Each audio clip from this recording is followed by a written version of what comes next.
a tutti ragazzi e benvenuti in questo nuovo video. In questo video oggi andremo a parlare di nuovo, per l'ennesima volta, dello Sniper Bot, ma in particolar modo ci soffermeremo su uno degli aggiornamenti più importanti, o meglio, sui primi due aggiornamenti più importanti in assoluto che ci sono stati su Mizar nella parte decentralizzata, quindi nella sezione DEX qua in alto. Infatti, per chi non lo sapesse, ve lo mostro subito spostando il mio testone. È stata implementata la blockchain di BNB. Io infatti ho già creato un wallet apposito. Attualmente è ancora in fase di testing, devo fare un sacco di test perché ragazzi questi strumenti sono complessissimi, sono una delle cose più complesse che abbia mai visto in vita mia. Per chi fosse nuovo ti ricordo di iscriverti e magari unisciti anche al canale Telegram che ti lascio in descrizione, perché questo video tra l'altro è nato proprio grazie ad un commento che c'è stato sul canale Telegram, perché volevate sentirmi parlare appunto dello Sniper Bot, uno dei bot con una profittabilità disumana. È un bot che vi può permettere di fare dei veri e propri moltiplicatori, con un rischio ugualmente elevato però, ok? È vero e proprio gambling, ma io so ovviamente che questi argomenti vi piacciono perché vi conosco, vedo come reagite a questi tipi di video e tra l'altro ne approfitto per ricordarti di lasciarmi like. Detto ciò, la BEP20, la Binance Smart Chain, è stata implementata sullo Sniper Bot di Mizar. Ciò vuol dire che io posso andare a creare delle vere e proprie pool di liquidità gestite da me personalmente, delle pool di liquidità smart, intelligenti. Cosa intendo con pool di liquidità? Intendo delle pool che si autobilanciano, una sorta di arbitraggio, anche se non è proprio arbitraggio, però questa parola, diciamo, fa capire bene di cosa sto parlando. Delle pool di liquidità appunto con BNB contro Bitcoin, contro Ethereum, contro Ripple, tutti i token peggati sulla BEP20. Per intenderci, un peg, ragazzi, guardate, adesso lasciate stare che il grafico è buggato di BTCB, però questo che leggete qua in alto è esattamente Bitcoin peg sulla BEP20, è esattamente Bitcoin, che però vive sulla Binance Smart Chain, è un token pegged si chiama, in pratica è legato uno a uno con il valore di Bitcoin, solo che questo Bitcoin è un token che vive sulla Binance Smart Chain. Comprare questo Bitcoin vuol dire di fatto detenere un Bitcoin, che però non è sulla blockchain di Bitcoin, ma vive su questa blockchain. E lo stesso vale per Ripple, lo stesso vale per ETH. Insomma, questo aggiornamento che c'è stato con la Binance Smart Chain è qualcosa di veramente molto potente. Comunque oggi volevo parlarvi della seconda novità, ovvero del Volatility Bot, che io in particolar modo adesso andrò a sfruttare con questo nuovo wallet, Test 1, per fare appunto dei test. Quindi vi porto all'interno dei miei ragionamenti, di quelli che sono i miei parametri, per andare appunto a testare come si comportano certe cripto, certi token con alcuni parametri. Il Volatility Bot, se ti fossi perso cos'è, ti pinno un video qua in alto, vattelo a guardare magari sul canale, perché parlo in maniera molto approfondita di come funziona questo software, quindi in questo video darò per scontato che tu sappia come funziona. Detto ciò, prima cosa da fare è creare il wallet, e io come puoi ben vedere l'ho creato, test 1, vi anticipo ragazzi che ci saranno tantissimi test, voi vedrete solamente il test 1, ma probabilmente prima di lanciare il software definitivo, che tra l'altro sarà implementato nei miei Sniper Bot che già sono pubblici, che puoi acquistare con un prezzo veramente ridicolo sul mio sito web, sono dei copy wallet praticamente. Dopo che acquisti il bot ti escono i miei due indirizzi da copiare sulla base blockchain qua, e tu praticamente vai a copiare tutta quella che è la mia operatività in DeFi. Attualmente sono un po' stakati, però col pump che c'è stato su Brett siamo andati a recuperare un po' di liquidità su un bel po' di posizioni, aperte da mesi tra l'altro, come potete ben vedere. Comunque adesso ripartiamo a bomba, mi raccomando ragazzi, sappiate che non mi sono dimenticato di voi, semplicemente io su questi wallet metto i profitti che genero, ok? Non mi va di mettere soldi miei, metto semplicemente i profitti che mi vengono generati da altri software, quindi se non metto capitale è per quello. Detto ciò, seconda cosa da fare, dobbiamo depositare su questo wallet, quindi deposit, e ci copiamo questo indirizzo. Io tra l'altro ho appena prelevato i primi profitti di Ethereum Combo Farm, eccolo qua, non so se li vedete, 0.1 ETH, sono circa 240 dollari, li ho appena prelevati sulla base blockchain, e se non sapessi di cosa sto parlando del mio bot personale che va ad accumulare Ethereum e gira direttamente su Bybit. Per saperne di più vatti a guardare il video che ti lascio in descrizione. Fa parte della serie Combo Farm Bot, ce ne sono praticamente tre: Bitcoin Combo Farm, Ethereum Combo Farm e BNB Combo Farm. Tutti e tre accumulano la cripto corrispondente e sono una fusione tra dei DCA bot e dei Grid bot, sono veramente fantastici. Ma detto ciò, andiamo a depositare i fondi e ci rivediamo appena ho fatto. Bene ragazzi, i fondi sono arrivati, adesso andiamo a vedere come creare questo dannatissimo Volatility Bot. Ci basta cliccare bot qua in alto e dopodiché abbiamo tre possibilità. creare un volatility bot, un wallet bot, che sarebbe quello che vai a comprare tu qualora acquistassi il mio sniper bot, o i telegram bot. Questi sono i più pericolosi in assoluto, questi qua sono i più utili in assoluto se si trova la giusta persona da copiare, e questi sono i volatility bot, i bot di cui andremo a parlare oggi. Andiamo a cliccare su create new volatility bot e andiamo a fare dei ragionamenti. Prima cosa da fare, io voglio lavorare sulla base blockchain, eccola qui, e ovviamente selezioniamo il wallet destinato a lavorare con questo capitale. Test 1, $240 di capitale, eccoli qui. Gli diamo un nome e lo chiamiamo test 1, esattamente come il wallet per non confonderci. Ragazzi, ultimamente a causa di questi sniper bot di Mizar, perché vi ricordo che io ho vari account di Mizar, ho vari trust wallet, ho vari sniper bot, ho un sacco di fondi o comunque soldi sparsi in questi wallet, quindi questi 4-5 che vedete non sono tutti, quindi se a volte dovessi confondermi vi chiedo di scusarmi, però ragazzi è veramente difficile per me andare a gestire tutti questi soldi sparsi. Detto ciò, se mi seguite saprete meglio di chiunque quanto a me piaccia Brett, ovvero la number one meme coin sulla base blockchain. Quindi andiamo a prenderci un attimino il contratto di Brett che abbiamo qui in alto, eccolo, ce lo copiamo, andiamo sul nostro volatility bot e ci andiamo a incollare il contratto whitelistato. Quindi abbiamo capito che questo bot andrà a lavorare semplicemente su Brett, perché è Brett sulla quale voglio fare i test. Adesso vi faccio vedere che tipo di analisi vado a fare quando creo questo software. Ok, non vuole spazi qua, quindi mi raccomando togliete gli spazi e neanche le parentesi, perfetto.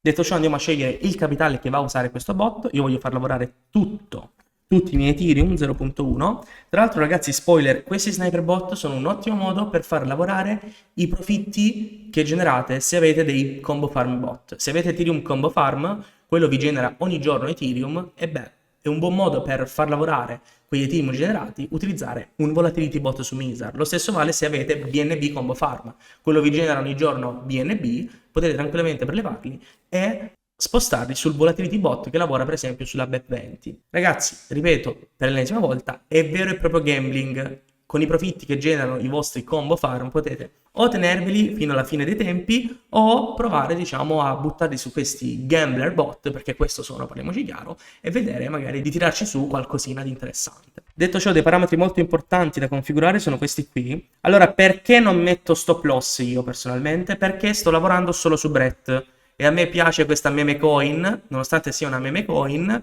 non voglio mettere lo stop loss. Talvolta mettere lo stop loss su questi tipi di software può essere controproducente, perché sono dei bot, dei token, scusate, ad altissima volatilità. Nulla vieta al token di toccarvi lo stop loss e poi esplodere in alto, ok? Quindi può essere controproducente talvolta. Io personalmente non lo uso, perché? Perché lavoro su Brett. Però una cosa molto importante che va cambiata sono i Gwei, eccoli qua. Io personalmente vado a mettere 0.1 Gwei se sto lavorando sulla base blockchain, perché mi trovo benissimo, equivale circa 20 centesimi di gas fee, più o meno. Ecco, non ho mai avuto problemi con questo settaggio qua. Se lasciate di default potrebbe non aprirvi trade, mettiamola così. Dopodiché gas slippage va benissimo un 10%. Il take profit, allora questo è il peso della posizione, quindi in questo caso c'è il 100% della posizione, viene chiusa un 15% di take profit. Poi abbiamo il price change, il change period e il dollar cost averaging. Figata disumana questa è veramente una figata disumana. Ragazzi, questo molto probabilmente lo implementerò nel mio personale bot che copiate voi, ok? Appena vedo di trovare i settaggi perfetti, io lo implemento. Detto ciò, prima di mettere questi parametri qui, andiamo un attimino a ragionare e a vedere il grafico di Brett. Come avete ben capito, il volatility bot va ad aprire una posizione quando nota una certa volatilità. Una volatilità vuol dire una certa variazione di prezzo in un determinato periodo di tempo. Queste che abbiamo qua davanti sono delle candele orarie, quindi ogni candela equivale ad un'ora di variazione. Quelle rosse, so che è banale ragazzi, ma ve lo ripeto, scusatemi, quelle rosse hanno prezzo di apertura in alto e prezzo di chiusura in basso, quelle verdi hanno prezzo di apertura in basso, prezzo di chiusura in alto. Come vedete, chiusura e apertura delle candele corrispondono sempre. Adesso andiamo a misurare le ultime candele orarie di Brett. Quella di 3 ore fa è stata ha corrisposto ad una variazione di un 4%. Quella prima ancora sempre di un 2, di quasi un 3%. Insomma, andiamo a farci un attimino di calcoli. Ad esempio, questa candela rossa qui, ok, piena di shadow, ha avuto una variazione del 3,70%. Cosa vuol dire? Che se io avessi impostato sul Volatility Bot un acquisto dopo una volatilità del 3,7%, qui, se io avessi scritto ad esempio 3,5% negli ultimi 60 minuti, lui avrebbe aperto il trade in queste candele qui, ok? Quando al minimo raggiunto, ovviamente. E in questo particolare caso, molto probabilmente, mettiamo che l'ho aperto nel migliore dei casi al minimo raggiunto della candela, bene, poi la candela ha continuato a ricrollare, quindi da qui avremmo un PNL impermanente di circa un 1%, quindi è sceso di un altro 1%, poi da qui ha avuto un pump del 3,9%.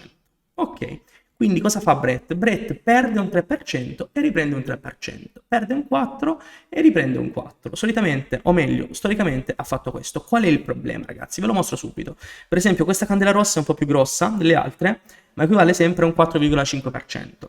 Ecco, se io qui sul Volatility Bot avessi impostato un 10% di variazione negli ultimi 60 minuti, non avrebbe mai aperto un trade in tutte queste candele. Quindi dobbiamo trovare la candela perfetta, o meglio, i parametri perfetti per far lavorare il bot.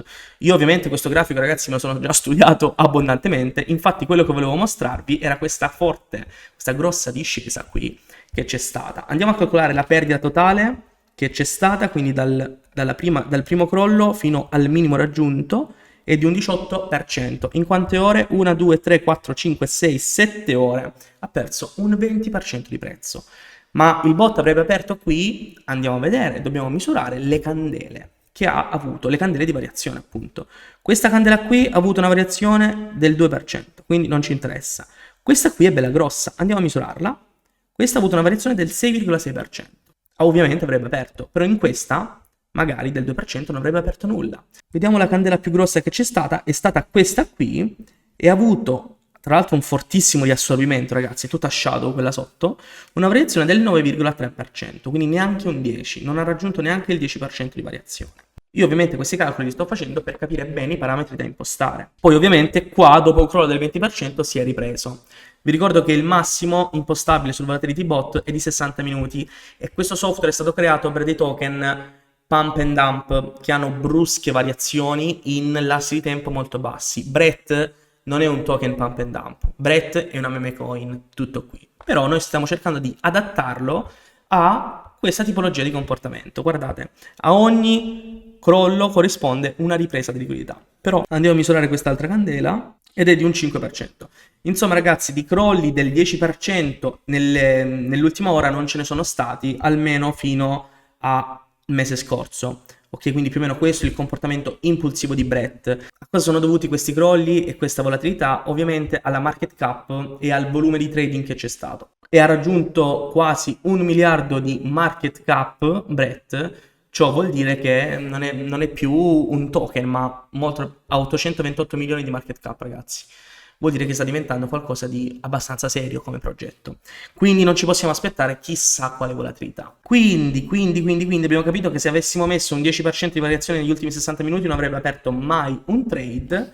Quindi vi lascio immaginare se avessimo scelto degli intervalli di tempo inferiori cosa sarebbe successo, non avrebbe fatto praticamente nulla.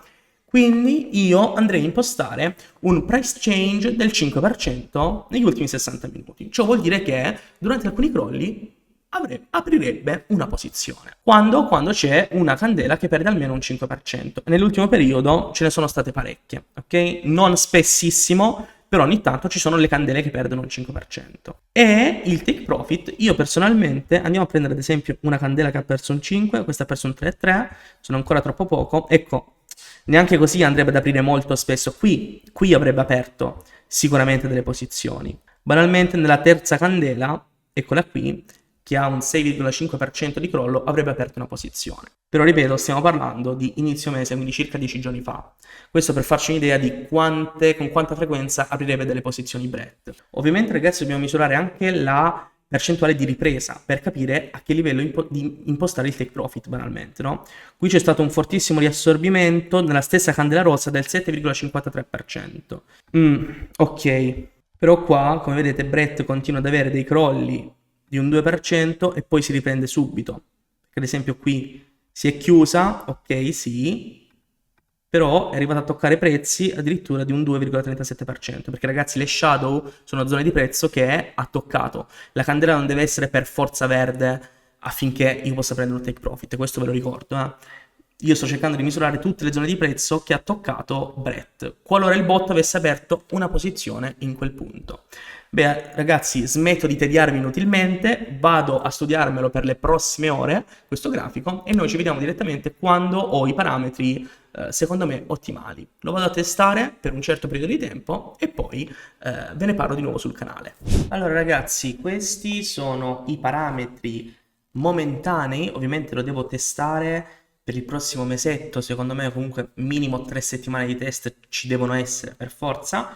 Ovviamente vi aggiornerò sul canale Telegram Disle Crypto Channel, te lo lascio in descrizione, unisciti se vuoi vedere come va. E poi una volta che li raffino, che li perfeziono, li implementerò direttamente sul mio personale Sniperbot che puoi acquistare. Quindi se vuoi stare senza pensieri e copiare un wallet che lavora da solo e genera profitto ogni giorno ad altissimo rischio, ripeto, questo è un bot ad altissimo rischio, acquista tranquillamente lo Sniperbot sul mio sito web. Altrimenti puoi tranquillamente ricreartelo da solo con questi parametri qui, o magari fai tu i tuoi studi. Lo Sniperbot che offro io sul mio sito web è dedicato a persone che magari non se ne intendono chissà quanto e vogliono, diciamo, un prodotto metti e dimentica. Ripeto, prodotto ad altissimo rischio. Allora, io me lo sono studiato un po', il grafico, sono andato un po' indietro nel tempo. Abbiamo visto che candele, per farli aprire delle posizioni frequentemente, ci deve essere un price change del 3% negli ultimi 60 minuti. Il take profit, quindi la percentuale minima di ripresa, io l'ho impostata a un 2%, ovviamente del 100% della posizione, perché la riprende quasi subito, quasi sempre, il 90% delle volte la riprende subito, apre un crollo e c'è un pump, c'è una mean reversion si chiama, e boom, chiude. Può apparire basso, ma in realtà questo diventerà un bot ad alta frequenza.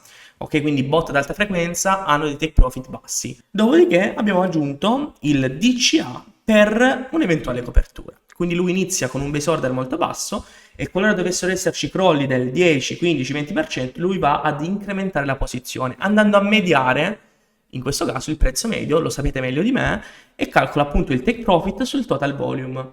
Capitale totale, ce lo dice qui, eccolo qui, 0.1 ETH, eccolo qui. Vi ricordo che la price deviation è calcolata dal primo ordine che fa, quindi dal primo acquisto, quindi perde un 3, ok, da qui, da questa entrata qui, viene calcolato un meno 10, quindi sarebbe un meno 7 da questo 3 poi un meno 15, un meno 20, fino a un massimo di un meno 20 mi sono sentito di coprire perché, insomma, nella maggior parte dei casi Brett, il crollo più grosso che ha avuto è stato appunto di un meno 20% in qualche ora, ma poi si è ripreso, ok? Ovviamente salvo casi eccezionali. Se dovessi andare a coprire dei drawdown più alti, ragazzi, è un bot che andrebbe a utilizzare un capitale sproporzionato, commisurato secondo me ai profitti che può generare. Detto ciò, questi sono i parametri del primo tester, del primo scalper tester, perché alla fine diventerà un vero e proprio scalper bot questo qui. Ti ricordo di lasciare like al video, iscriverti al canale, fammi sapere cosa ne pensi con un commento. In descrizione ti lascio il canale Telegram, unisciti mi raccomando, è importantissimo, e noi ci vediamo in un prossimo video qui su YouTube.